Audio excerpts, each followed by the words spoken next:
నిర్ణయం sorry Mrs లలిత, మీకు ఈ విషయం ఎలా చెప్పాలో తెలియడం లేదు. ఆలస్యంగా గర్భవతుల్ని స్త్రీలలో చాలా అరుదుగా జరుగుతుంది. పుట్టబోయే పిల్లలు మెదడు పెరగకుండా ఉంటారు.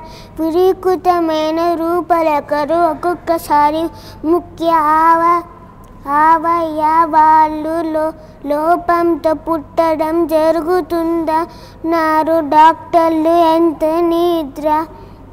అమృత బండాన్ని చేతిలో పెట్టినట్లే పెట్టి అంతలోనే వెనక్కు లాక్కోవడం అంటే ఇదేనేమో. బిడ్డలు లేకపోవడం కంటే ఎవరో ఒకరు అనే నిర్ణయానికి వచ్చాను.